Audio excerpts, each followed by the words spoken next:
Baik, kita cukup menjadi konsumsi rumah tangga. betul. Kita mulai saja perkuliahan kita. Itu juga Bernardina sudah saya okekan. Tapi sebelumnya Selvia mohon memimpin doa kita. Baiklah. Dalam nama Bapa dan Putra Dan Roh Kudus. Amin. Tuhan Yesus, tidak henti-hentinya kami bersyukur dan berterima kasih atas berkat dan rahmat yang telah Engkau berikan kepada kami. Terima kasih Tuhan karena Engkau telah memberikan kami kesehatan sehingga kami dapat berkumpul kembali, dapat menyelesaikan materi-materi walaupun melalui teknologi Google Zoom ini. Kami mohon perantaraan-Mu ya Tuhan, berkati kami, lindungilah kami ya Tuhan. Amin. Dalam nama Bapa dan Putra dan Roh Kudus. Amin. Baik, terima kasih. Donatus juga sudah masuk, berarti sudah lengkap. Pertama saya ingin mereview dulu bahan mengenai mata kuliah ini. Jadi kita sejak beberapa bulan lalu sudah memulai materi yang pertama waktu itu berkaitan dengan etnifikasi Dayak ya. Jadi di situ kalian menyaksikan melalui video bagaimana proses etnifikasi itu terjadi pada orang Dayak. Jadi dari sebelumnya tidak ada kata Dayak menjadi Dayak, ya. Dan kondisi ini sebetulnya juga bukan hanya pada orang Dayak, tetapi juga pada suku lain seperti Batak misalnya. Orang Batak juga mengalami proses itu.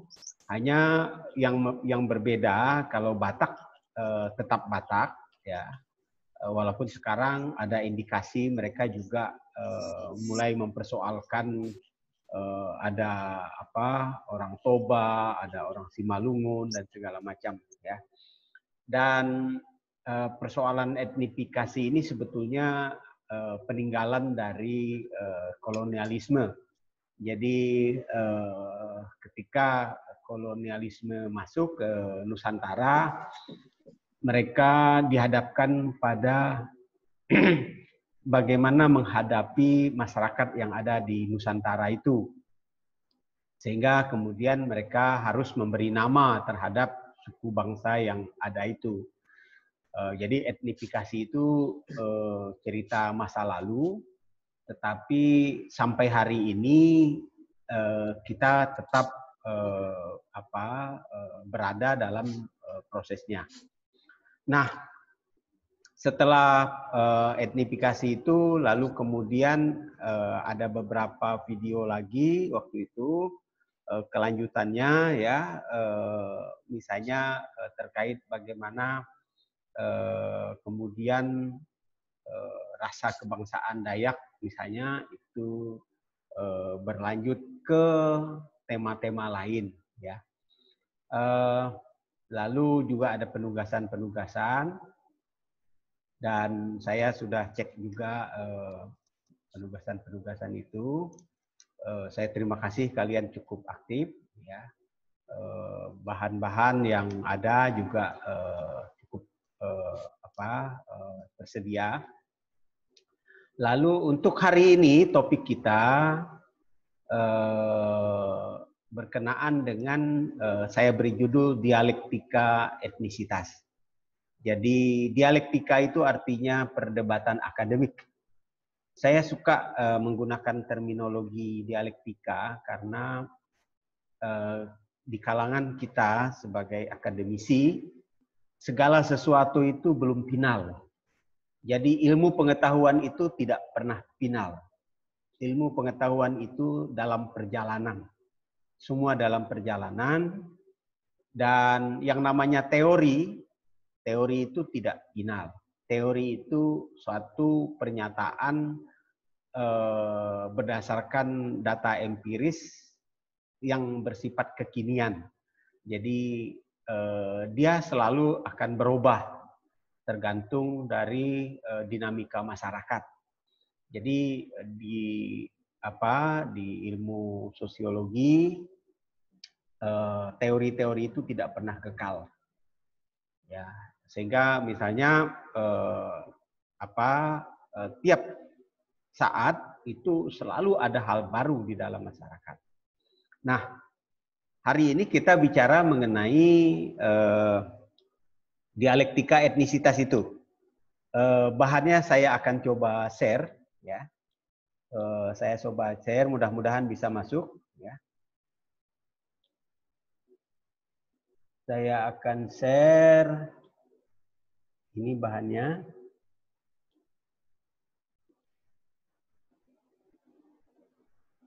Apakah bisa kalian lihat? Apakah Belum, di live Pak, masih sudah masuk ya? Ya, sudah masuk. Ya, artinya saling dikontrol di situ. Jadi topik ini sebetulnya jika di dalam kelas akan sangat menarik sekali karena suasananya pasti hidup ya. Tetapi di online ini pun saya kira pasti akan hidup juga. Ya, oke. Mudah-mudahan bisa yang keduanya.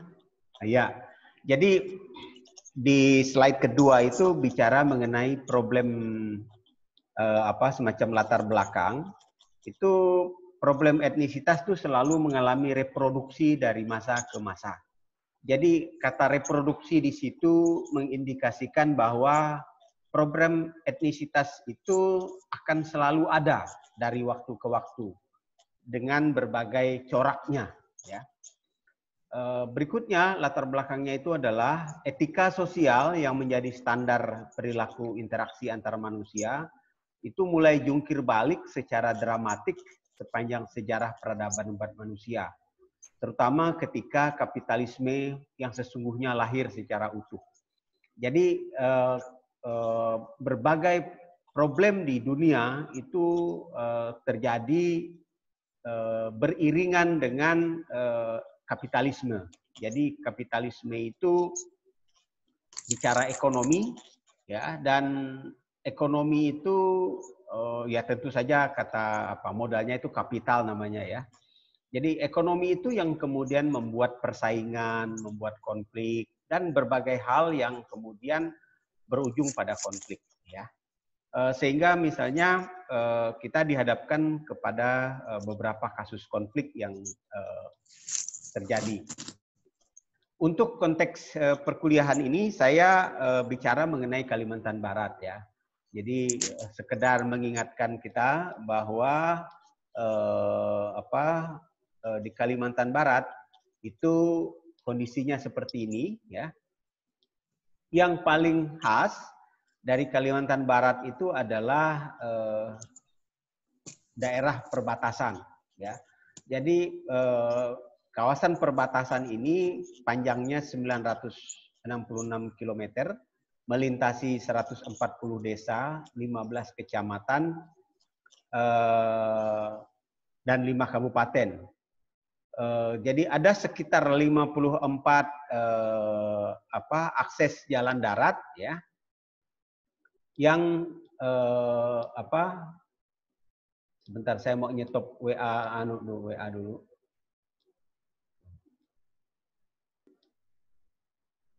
Oke. Lanjut, mana tadi?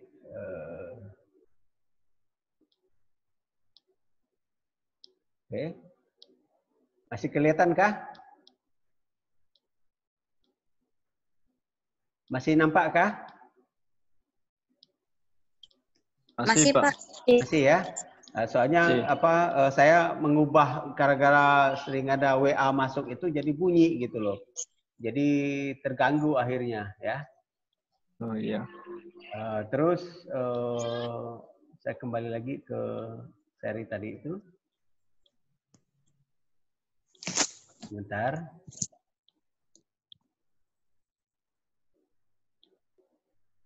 Kita cek kembali ya.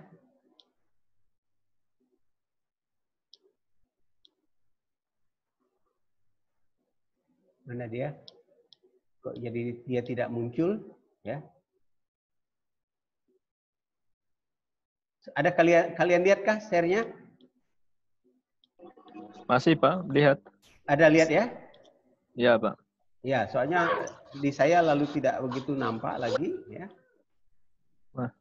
Oke, lanjut dia di kawasan perbatasan itu memang kemudian mengundang banyak sekali persoalan karena apakah di layar nampak? Nampak, Pak. Ada gambar segitiga konflik di situ, segitiga itu. Jadi apa namanya? Nampak Pak.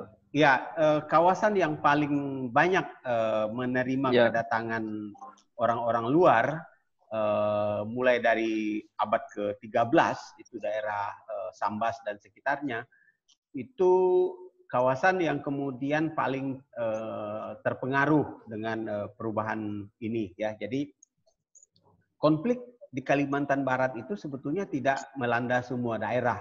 Jadi kalau kalian lihat di layar itu, konflik itu yang saya beri tanda segitiga itu saja sebetulnya.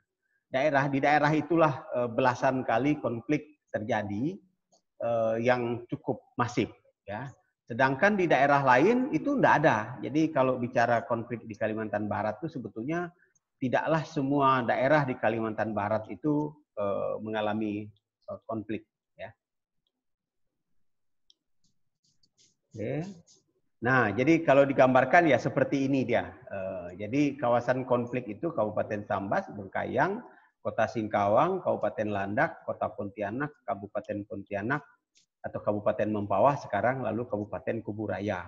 Nah, daerah itu saja yang boleh dikatakan paling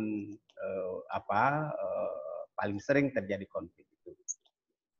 Nah, apa yang kita bisa katakan mengenai persoalan ini? Jadi kalau dari sisi tataran teoritis ya, kita mengenal ada namanya istilahnya itu subaltern ya, atau masyarakat marginal. Jadi kawasan-kawasan yang tadi saya beri segitiga itu sebetulnya adalah kawasan yang boleh dikatakan terjadi pergumulan berbagai etnik di situ ya. Lalu di situ juga pusat-pusat kekuasaan dari sejak dulu. Jadi yang namanya kerajaan-kerajaan atau kesultanan-kesultanan itu ada di daerah itu, ya. Lalu daerah itu juga paling banyak menerima kedatangan orang dari luar, ya. Nah, yang menarik juga kemudian kita berhadapan dengan paradok dan dialektika agama. Jadi kita melihat bahwa terjadi kondisi yang kontradiksi ya, kondisi yang kontradiksi. Gambar saya nampakkah? Tidak, Pak. Tidak nampak ya? Oke, Iya. nanti dia baru nampak ya.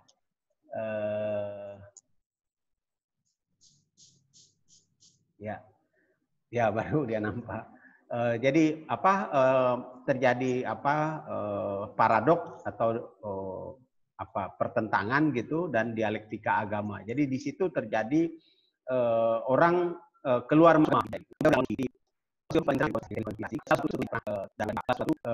ada sebab musab sekarang juga nah ini dalam air itu saya di daerah Bali ya. Lalu yang satu menolak Indonesia Yang muda itu saya. Ya, yang satu ya. Saya tanya Ya, saya tanya kali ini kemudian penjelasannya bahan-bahan itu. Terus di hegemoni. Jadi rasanya yang sumber dari presiden itu. Jadi kelas-kelas kalau di dalam negara yang saya mudah dan relevan. Tetapi presiden juga tidak dilihat oleh luar. Jadi menurut akhirnya menentukan apa yang kalau ini misalnya sangat demikian pun Amerika dan China itu juga punya. Nah, kelompok penguasa tetapi partai berbagai nasional yang juga bermain ke kasus pandemi COVID-19 sangat mengatur bagaimana WHO satu lembaga dunia itu berkuasa dimanapun olah yang banyak negara melakukan tidak mungkin lain itu berkuasa WHO. Kita sekarang masih berada di WHO. Apa namanya?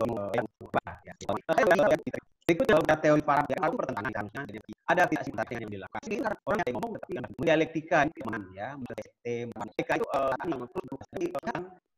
tapi setiap pihak tidak langsung yang merancangnya. Jadi kita tahu COVID-19 ini muncul kita tadi itu yang kalian mulai bekerja soal gitu ini kita kembali ke yang terjadi di sini mengenal versus nah itu yang PKI mulai tahun 6 lebih baik itu ya. Tapi yang dimunculkan adalah Dayak versus China. Kemudian kasus Dayak versus Madura. Ini sepanjang Orde Baru kejadiannya. Sepanjang Orde Baru, Dayak dan Madura belasan kali terlibat di dalam konflik-konflik. Tetapi yang menarik dari penelitian saya ketika menjalani kuliah baik S2 maupun S3, konflik-konflik itu umumnya terjadi menjelang pemilihan umum, menjelang dipilihnya gubernur atau bupati atau wali kota di Kalimantan Barat. Jadi tahun-tahun pemilihan umum itu terjadilah konflik-konflik antara Dayak dan Madura itu. Ya, apakah itu tiba-tiba kejadiannya? Kayaknya mungkin tidak lah. Mengapa? Karena awal mula konflik bukan persoalan besar, persoalan ringan-ringan saja. Ya. Nah, terus kasus Dayak dan Melayu. Nah ini kayaknya seiring dengan Orde Reformasi ini memang kita cukup sering dihadapkan pada kasus-kasus ini, tetapi tidak pernah muncul secara muncul secara terbuka. Dia lebih laten, ya. Dia lebih laten, ya. Jadi itu ada yang mau masuk lagi kan?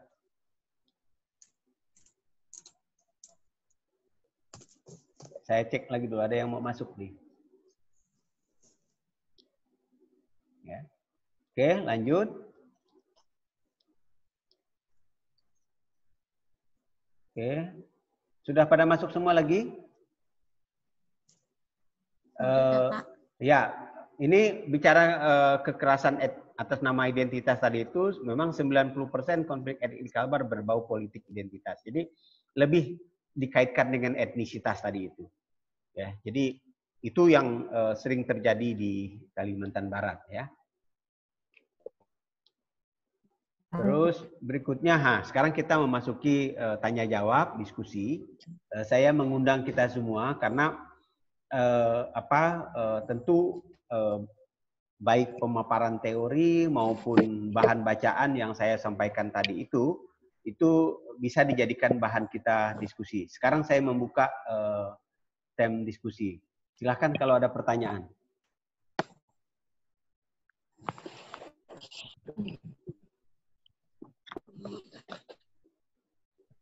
Silahkan. Yang mau bertanya, ya silahkan. Materi yang Bapak kirimkan kemarin kan saya ada membaca poin yang agama juga dijadikan identitas pembeda antara Dayak dan Melayu. Dayak identitas dan agama yang diasal itu masuk ke dalam agama lain, Melayu bukan lagi Dayak, Merapat di daerah, di daerah perkumpulan itu mereka hanya komunitas aja, menolak berkumpul. Terus yang ketiga, ngasal di malam, ada Dayak yang malam dan hilang. Memang jadi sebetulnya hangat dan sama ya. Mengapa ada kunci di situ? Tapi jawabannya juga kami sebagai sama asli ya. Pokoknya yang disebut saya, Muslim disebut berarti keluarga. Ini saya sudah boleh katakan yang melahirkan. So, apakah tapi ini itu kita melihat bahwa sebenarnya ya, jadi mengenai berbeda identitas. Ini bahwa ini manusia tidak bisa jadi manusia itu teman. Jadi manusia dia mulai mereka yang lebih senang mereka dan itu dalam bentuk itu kawan saya dan sebetulnya mereka lebih kepada manusia. Ada pada sebagai itu dan mereka. Terus kan ini apa? kalau dikaitkan selanjutnya yang memperoleh yang membutuhkan kita terus menjawab sehingga sudah dapat jadi memang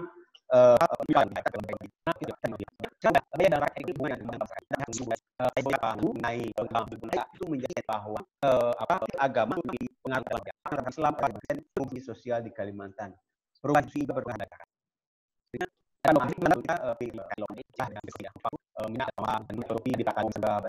macam di Sulawesi yang mendaki kemudian yang lagi ini kita diskusi selanjutnya kalau adanya lagi sudah punya jadi ya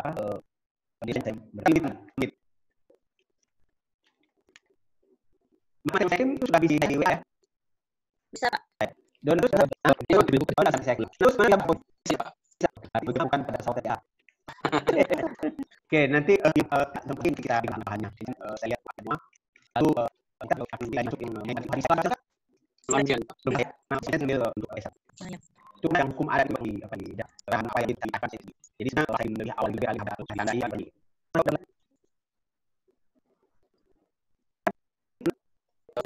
Itu dari konflik-konflik yang terjadi kemudian juga berupa ya cara yang semakin memperjelas identitasnya dengan pertemuan konflik itu kan jadi edis tertutup. Jadi yang pertama kajian konflik itu paham identitas diri supaya lagi uangnya strict kasus itu diangkat dengan baik dan dua yang baru si orang itu orang kaya ada yang beragam dari pihak tertentu suka kaitan potensial tadi itu kita lihat dari dalam bahasa itu sebenarnya sudah habis tidak ini saya terima kasih dan tutup dulu. Bapak juga dan Roh